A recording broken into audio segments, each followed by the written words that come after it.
quando normalmente quando começa uma outra partida que ninguém sabe. Né? Que vocês conhecem, é o nosso dia a dia.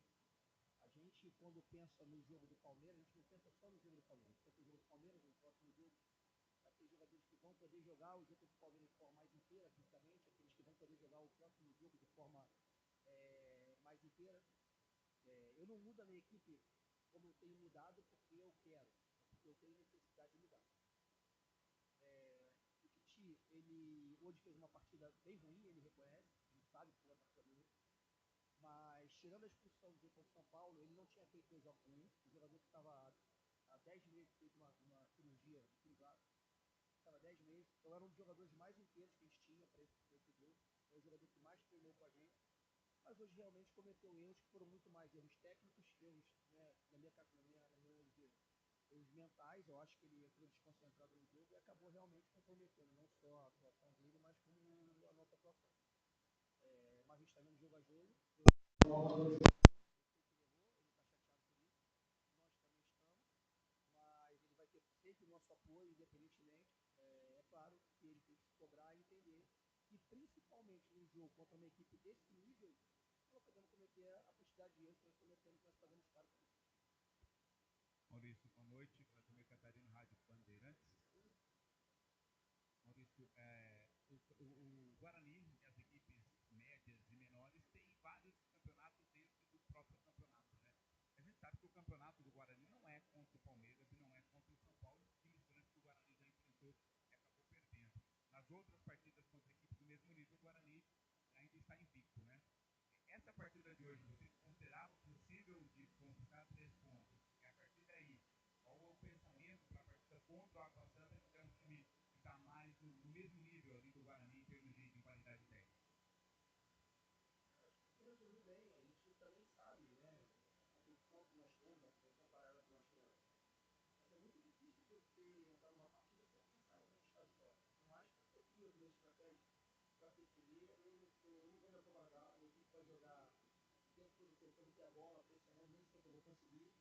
Eu quero uma equipe corajosa, ela foi, mas eu acho que hoje ela confundiu coragem com algumas responsabilidades. Eu falei para eles no intervalo que o Palmeiras deu pelo menos uns 30 chutes no primeiro tempo à frente, quando eles sentiam acuados, pressionados, batiam com combinada longa, a bola batia no zagueiro, jogava a bola longa, ou seja, eles começaram a criar muito em cima disso. E a gente, por 2 ou 3 vezes, poderia ter usado dessa estratégia também, de jogar a bola mais longa no espaço, e a gente quis sair construindo em todos os momentos, com um campo que estava muito pesado, escorregando, enlamaçado em algumas partes dele. Então, acho que faltou um pouco de inteligência para essa equipe nesse momento de reconhecer os momentos da partida. O momento que eu posso sair com ela curta, o momento que eu tenho que fazer uma longa e me reestruturar defensivamente. A gente tomar o segundo gol assim, e nós íamos tomar o terceiro, que estava impedido o Estevam.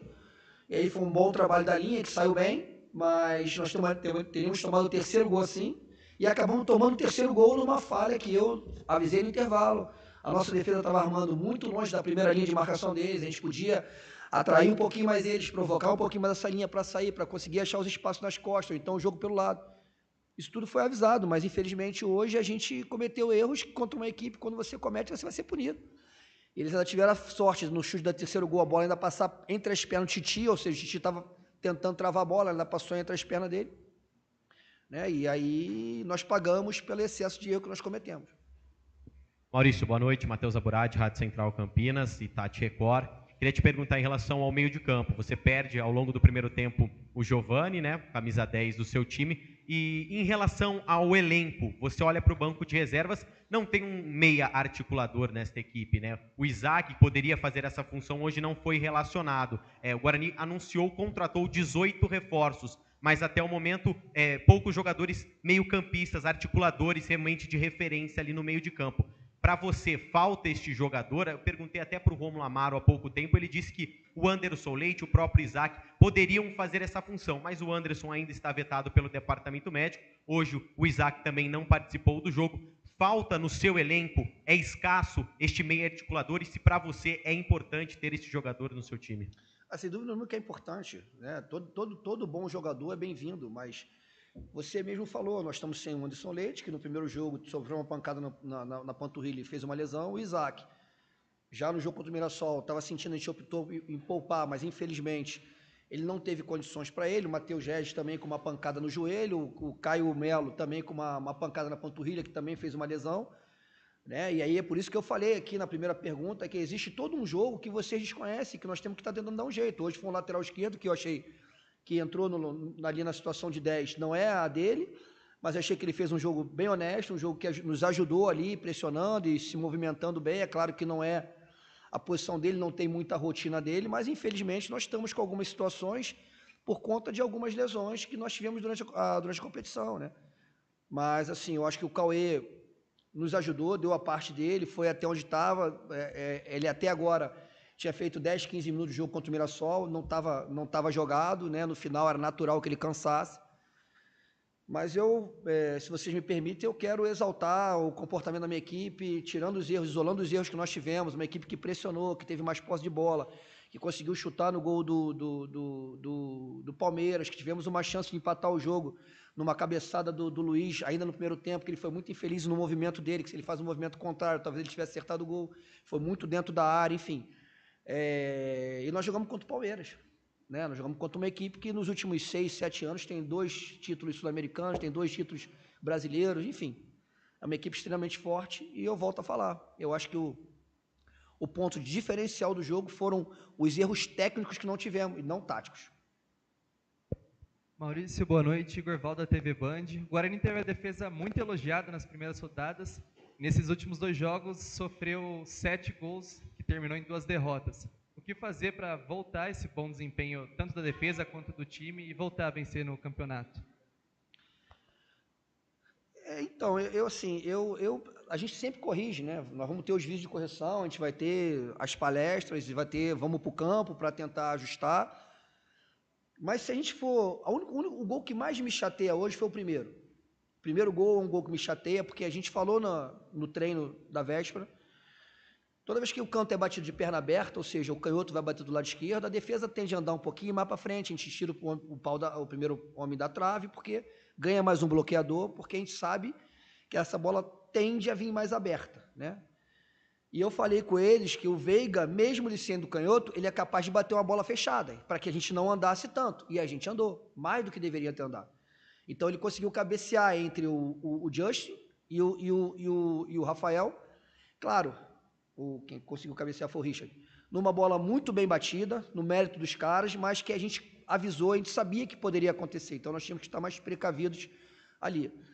Os outros 2 gols, e o primeiro gol, é uma bola que está controlada no nosso pé, a gente entrega um canto para ele e sai o gol. A bola está no nosso pé, a bola era do Titi, jogar em 2 tempos, controlar a bola e jogar como a gente tem feito.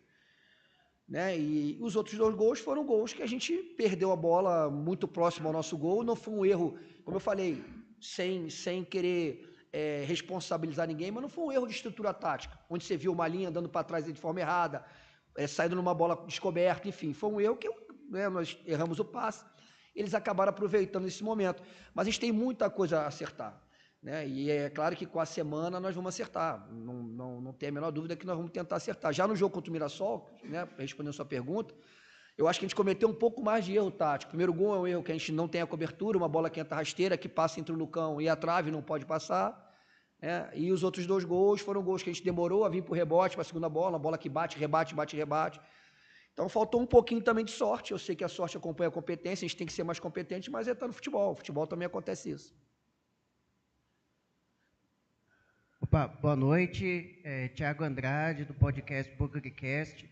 Eu queria saber um pouquinho mais sobre a situação do Renan Bernabé, que saiu a notícia que ele estaria sendo negociado por não ter agradado, por não estar nos planos, e ele foi utilizado. Eu queria que você comentasse um pouquinho essa situação. Isso é uma situação que quem vai poder falar melhor para você é o Pastana, é o presidente.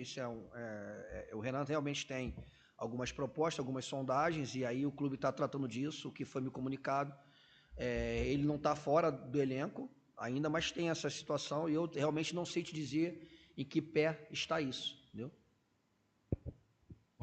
Boa noite, Maurício. Beto Toledo, da Rádio Planeta Guarani. Maurício, você falou bastante sobre a saída apoiada, eu queria explorar mais um pouquinho esse assunto, né? O Palmeiras ligou bastante direto e a gente imaginava que pudesse ser ao contrário, o Guarani ficou tentando muitas vezes sair, não sei se é o seu entendimento, mas para mim os 3 gols, inclusive do Estevam, que foi anulado, foi exatamente dado, né? O escanteio foi gerado exatamente de uma saída nessa bola.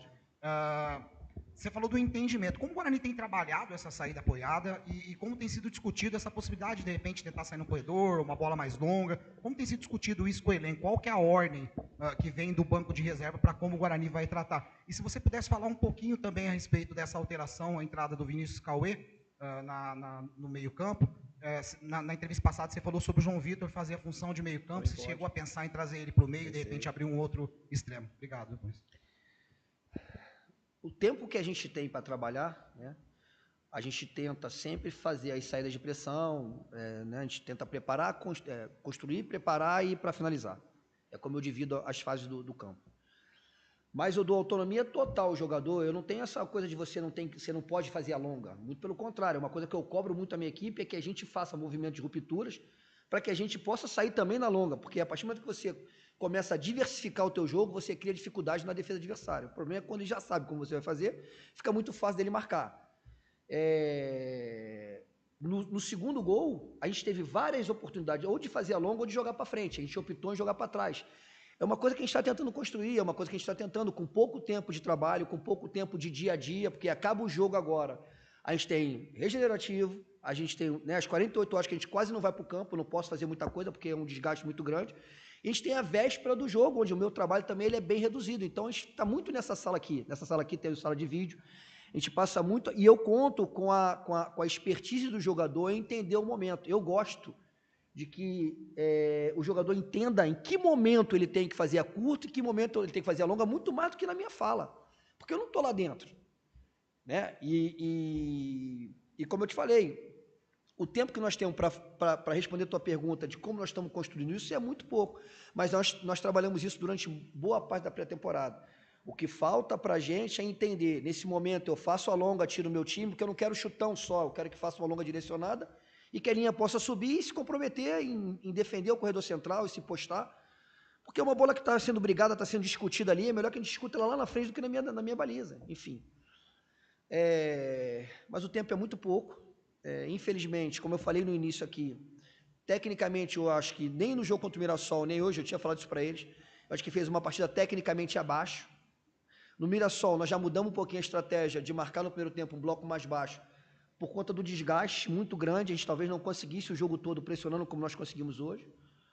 Então, a gente está tentando usar estratégias, jogo a jogo, né, pensando no jogo de hoje, já pensando no jogo da próxima. Agora, eu não sei, desculpa, eu não sei se alguém vai fazer essa pergunta, se falta alguém me perguntar, mas eu acho incrível que ninguém tenha tocado num pênalti absurdo, que foi o pênalti no Cauê.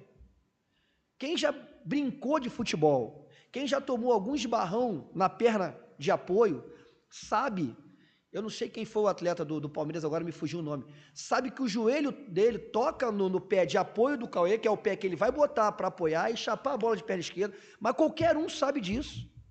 Qualquer um vê isso. Não é possível que o VAR e que o árbitro nem foi no VAR. Ele nem foi chamado para ir no VAR. Talvez, é um absurdo, e assim, ninguém fala, mas você ia ganhar o jogo, não era um pênalti, estava 3-1 o jogo, era o momento que a nossa equipe tinha subido de produção, eu tinha um pênalti ao meu favor, poderia fazer o 3-2, e o jogo pode mudar, a história do jogo pode mudar. Né? Então, assim, eu não vejo ninguém falar. No primeiro momento do jogo, o Gustavo Gomes fez uma falta no João Marcelo, numa bola que ele rouba, e ele vai em direção à linha lateral, e o Gustavo Gomes era o último homem, não quero vermelho, mas era uma falta clara de amarelo, e ele não pendurou o Gustavo Gomes. Ou seja, tu pendura o zagueiro adversário com 5 minutos, 6 minutos de jogo, o jogo ainda estava 0-0, e na sequência ele deu uma falta. Eu não estou chorando, não costumo falar de arbitragem. Agora, aquele lance não ir para o VAR, não ter uma revisão fidedigna, quem avaliou, achou o quê? Que o Cauê trançou as pernas porque ele quis trançar as pernas? Eu estou correndo, o cara, qualquer esbarrão na minha perna, ela vai bater na minha outra perna. E eu estava lá dentro agora vendo 500 vezes o vídeo, e é muito claro que ele tem um toque por trás, não é por cima, não é empurrão. E que quando ele vai botar o pé de apoio, não tem, porque está trançando na perna de esquerda dele. E eu não vi ninguém falar isso, cara. Isso me chateia muito, porque eu acho que tem que ser direitos iguais. Eu não estou aqui reclamando, achando que a arbitragem ela foi responsável pelo resultado, mas para mim é um absurdo o VAR não ter chamado o árbitro, pelo menos para conferir, porque, com todo respeito, um garoto de 11, 12 anos que joga bola daria esse pênalti, porque sabe que ele foi tocado na perna de apoio dele no momento que ele ia apoiar a perna direita para fazer o gol com a perna esquerda. Só queria desabafar, não sei se tem mais pergunta.